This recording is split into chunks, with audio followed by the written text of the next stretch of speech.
I got over here out of the sun for a little bit. Oh, welcome to this video. Welcome to my garden.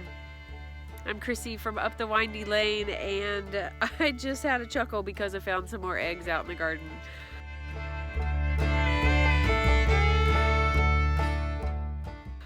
Okay, anyways, what this video is going to be about is I'm actually going to come out here. I wanted to harvest some comfrey. My comfrey plant is going crazy and it is spreading everywhere. I have found at least 3 more spots from what I shared in my April garden tour that the comfrey is coming up. So I don't have to worry about this like dying off. It spreads very, very easily. So we're gonna harvest some comfrey leaves and then I'm gonna make a salve. So you're gonna be out here with me for a little bit and then we're gonna head into the house. It is a little chilly. We're getting a little of a cold snap right now. And I've actually got everything out here. If you can see back here, I've got some things out. I'm gonna have to recover some frost sensitive plants this evening. So probably gonna do that before I go in and probably just show you that too while we're out here. But let's go ahead and pick some comfrey. And, or I should say harvest some comfrey. I'm not picking it. I'm actually cutting the leaves off. I'm going to put them in a basket and we're going to take it in. I'm going to freeze dry those probably, but I'm going to show you where I found some more eggs as well. So this right here on the corner of the greenhouse is my main comfrey plant that I planted a couple years or so ago. And I did show you, get over here in the sun a little bit. I did show you where I do have more coming up. So there's one here beside it. You can't really see as much now, but and then there's one right here that there was actually cardboard that got on top of that, so kind of flattened it out a little bit.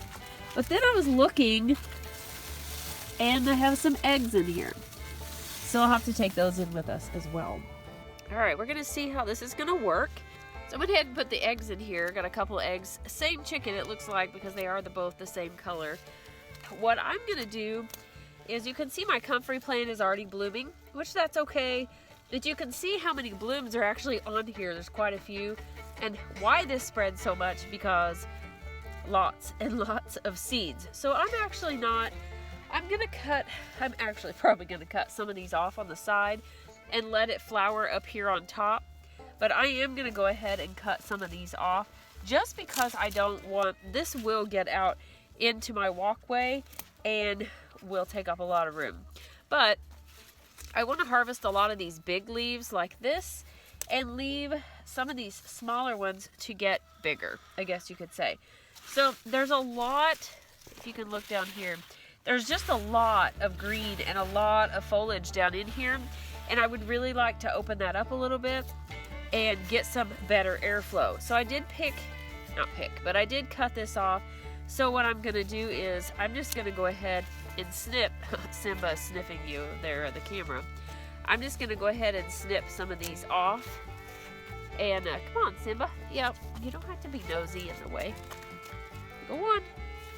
And even though these are smaller, because I cut this whole stalk off, I'm gonna go ahead and snip those off as well. And then I will compost the rest of this.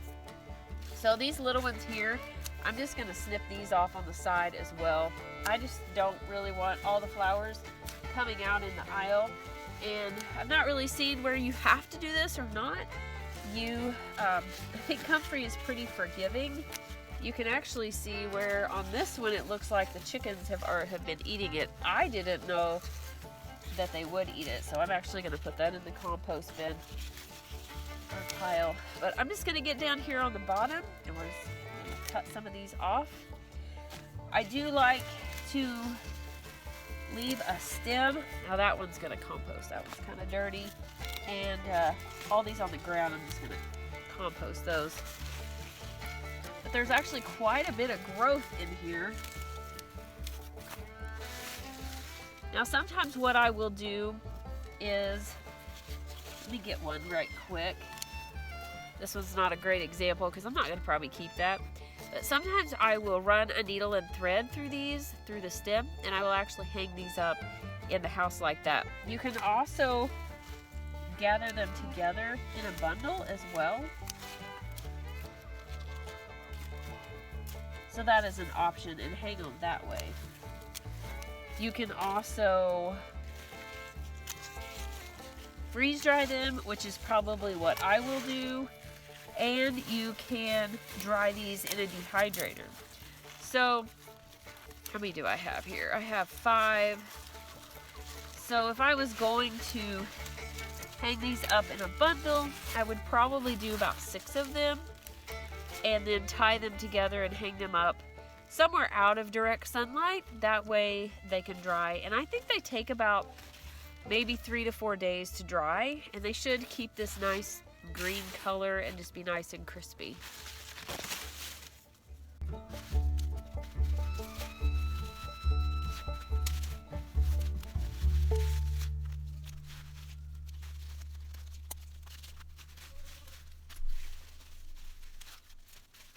If I see any with like anything on it like that, I'm just gonna go ahead and compost those as well. Probably maybe got a little cold, not really sure. There are so many leaves in here. You can definitely tell some of the ones that came out a little sooner than the others, and the chickens might have got a hold of a little bit. I may just, if they like them that well, I may just toss them in with them and let them eat on those a little bit. But I'm just kind of going through this, trying to get some more airflow in here while harvesting. There's so many big leaves coming up from these crowns.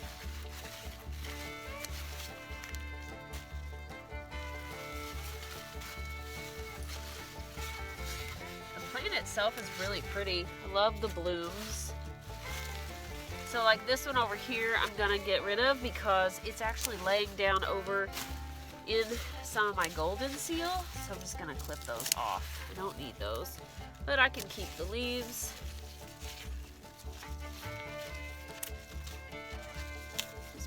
Off. That'll be okay. Give those to the chickens and go ahead and knock some of these off here. Simba was saying hi again. And he's saying hi to he's saying hi again. You can definitely tell where they've been in there laying eggs. Carved them out a nice little spot.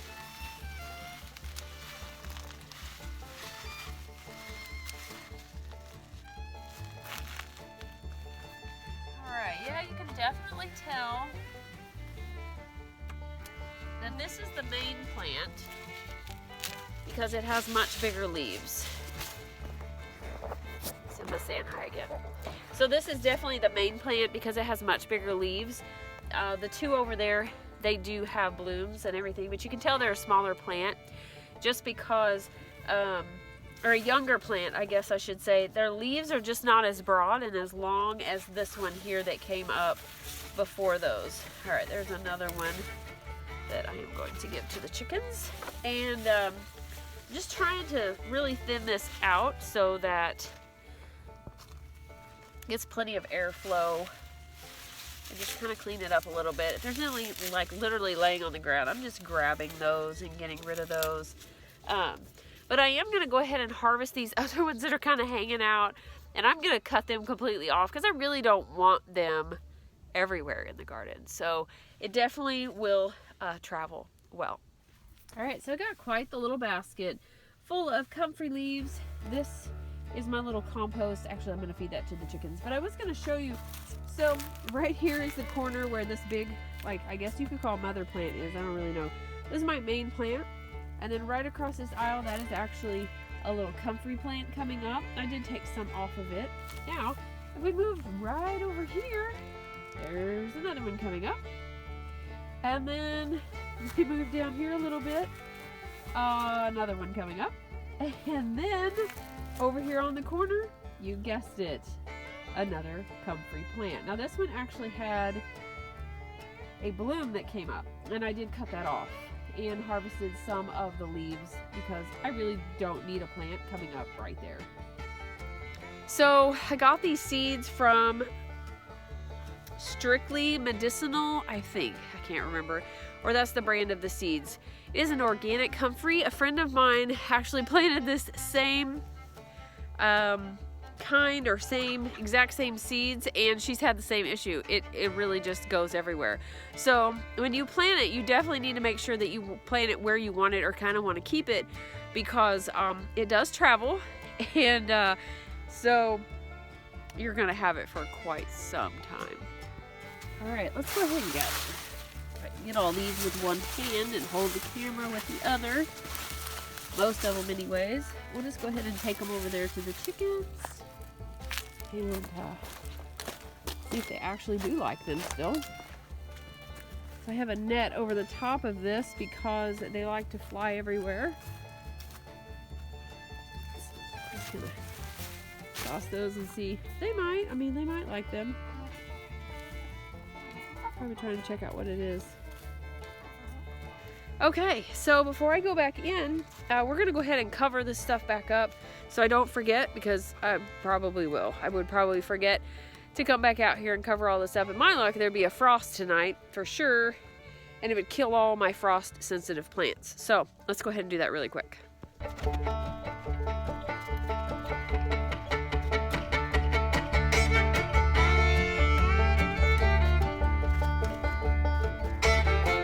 All right.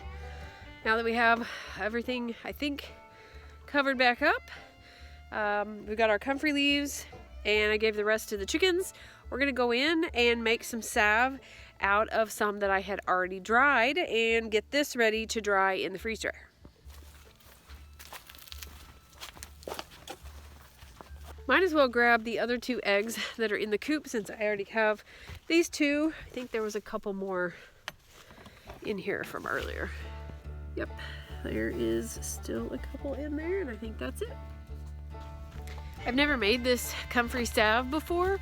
I'm really excited to make this and try it. It's supposed to be good for arthritis, if you have sprained joints, pain. You can go on ankles, and maybe where you have pain on bones or anything like that. So I can't pronounce its Latin name at this exact moment, but its Latin name actually means to knit together, so that's pretty cool. Welcome inside to my kitchen. We are going to get this salve started. So I do have comfrey that's already dried, and I think I have more, but I couldn't find it earlier. But this is the comfrey that I got last year, and I dried it. I don't know if I freeze dried this particular one. I think this is part of what I had actually strung up with thread, and so I haven't actually freeze dried any of the comfrey yet, but that is what I'm going to do today. So I took some of that comfrey, and I don't know if you can see that, but I used my mortar and pestle and ground it up pretty fine. You don't have to use a mortar and pestle. You can use your blender, or a, I don't know if you could use a coffee grinder or not. So this is about the amount that I need. My plan is, now I've never made this one, but I am assuming that it's gonna make about a cup of salve. So these are 2-ounce containers that I have here, and I have 4 of them.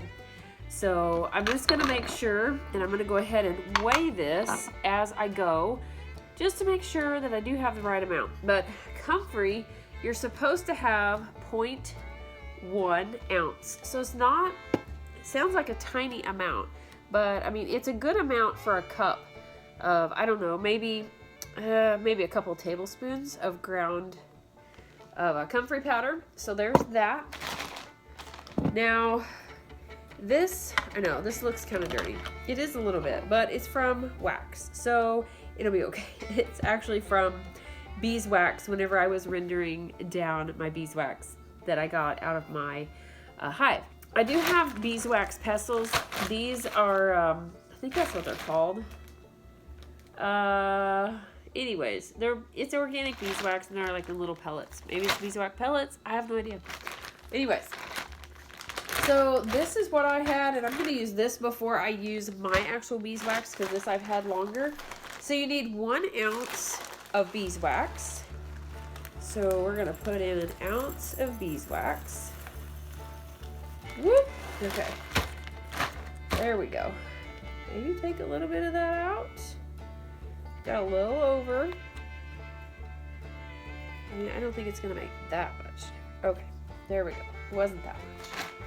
was like 0.1 or 0.2 over.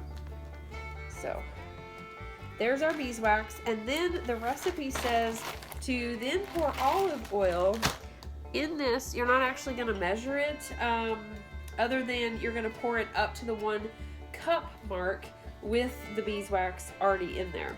So that is why I'm assuming, if I can get this open, that's why I'm assuming that it's just going to make about a cup. Okay, we're going to have to figure that out because that is not wanting to release. Alright, we moved to the big bottle that I already have open, forgetting that this is actually the same thing. I just have a big bottle that I use for cooking. Alright, so we're going to go ahead and pour this up to the 1 cup mark.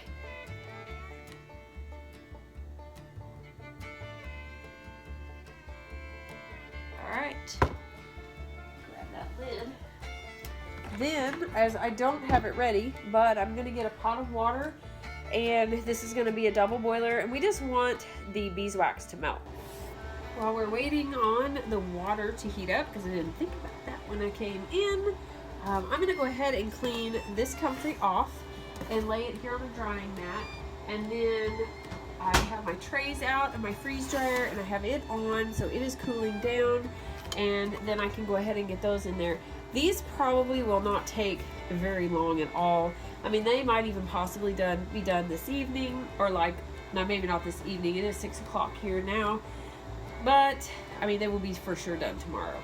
But I'm just going to clean them off and make sure there's nothing, you know, dirt. Some of these were on the ground. I mean, like that one's very lovely.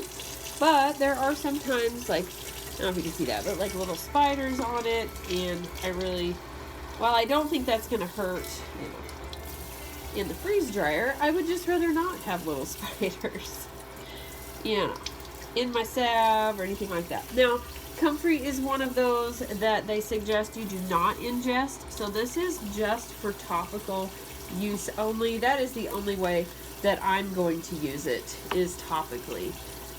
I believe there is a kind that you can use internally. It is a German variety, I believe, is what I have heard. But because I cannot remember where I actually got I need to look at mine, because I'm wondering if mine actually is that variety. Yeah, I'll have to make sure. But I don't really want to use it internally. If it works topically, like it says it does, it's supposed to help knit together bones. It helps, like I said, with arthritis and such. So just a nice salve to use and have. So they say this is one of the this is a very good herb to have and to grow, and it is actually one that is very easy to grow, I find. As you could tell in my garden, it grows rather well. It's one of the very first things that actually comes up, and as you can tell, we're about in the middle of the 3rd week of April, and it has been up for quite a while. I mean, it's already blooming, so it's very cold tolerant. I'm not sure what zones it actually grows in, but it does very well. So I'm just alternating these as I lay them down on here. I'm just cleaning them off, running some water over them, and didn't clean that one very good. I believe that's dirt. Yeah. So Comfrey has these little hairs on the back, and that is one of the things that you do have to look for, is I guess stuff will get stuck on it. So it's got these little hairs on the back. So I'm just alternating so that airflow will get in there. I am breaking some of these stems off. I'm not going to be hanging them, so I don't need that, you know, as much stem. Alright, there is our mountain of clean Comfrey leaves ready for the freeze dryer. I think we're getting pretty close. I think we're just going to go ahead and put that in there, actually. Alright, so here is our olive oil and our beeswax. Set that right down in there. Hopefully I didn't, yeah, I put way too much water in there. I'll have to pour some of that out, I believe. Okay, I poured some of that out. That was way too much water in there.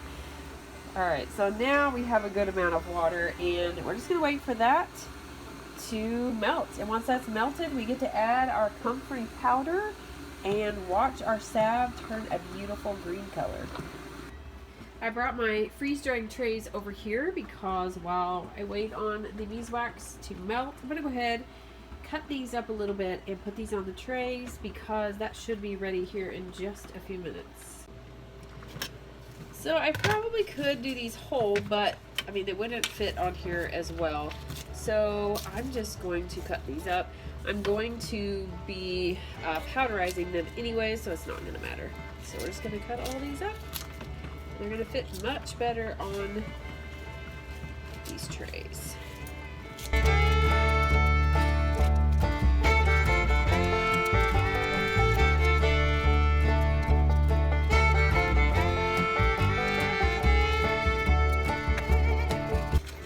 Trying to more evenly distribute these because they're really not supposed to come up above the edge of the tray. So with greens, I like to set them on top of one another and kind of smash them down in there a little bit. Alright, and then they'll be ready to go. Looks like this is ready. So let's add our green. We're going to remove this from the stove. Turn that off, and we'll remove this, put it back over on the counter, and then we'll add our green. Alright, are you as excited as I am about adding this? Maybe not, but I'm pretty excited. Okay, so we do have our nice olive oil and melted beeswax in the measuring cup, and then I'm just going to add the comfrey powder to that. Get that mixed up real nice. Look at that. Look at that. Turned a beautiful green color. Isn't that lovely? Alright, so now it's time to just pour it into the tins and let it cool down.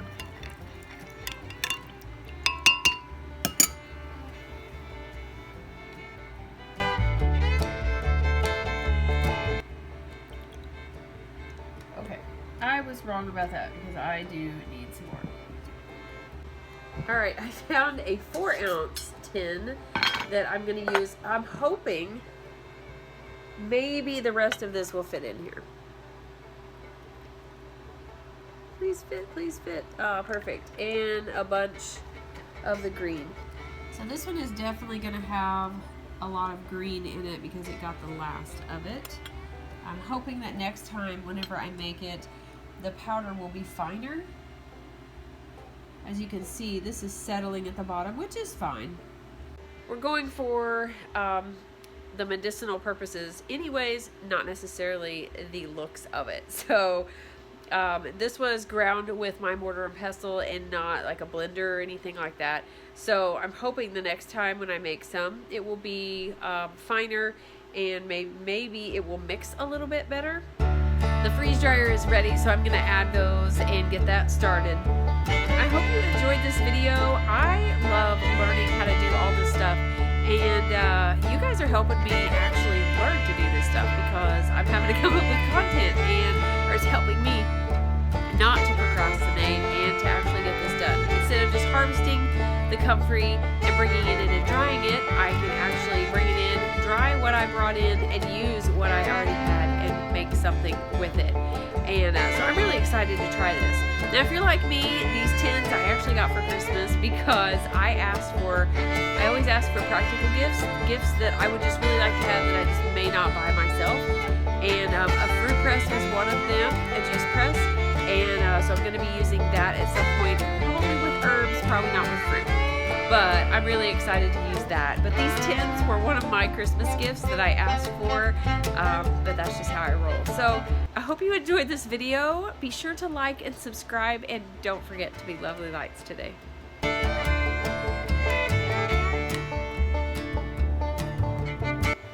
Ha, you just thought we were done. I wanted to show you what they actually look like as they're drying as they're cooling, and one very important thing to add to this video. Aren't these beautiful? Look at that green color as they are cooling down. I love it. And I really kind of like the little specks in it, if I'm honest. Alright, here is the important part. Label, label, label. So I am just putting I'm calling this Comfrey Salve. I'm putting what is in it and the date. That's it. I thought about putting the amounts, but that wouldn't make sense because that would have been for the whole batch. So this way I know what it is. And then in my notebook, I will write down what I made, what day I made it, what I made, the recipe, and how much it made.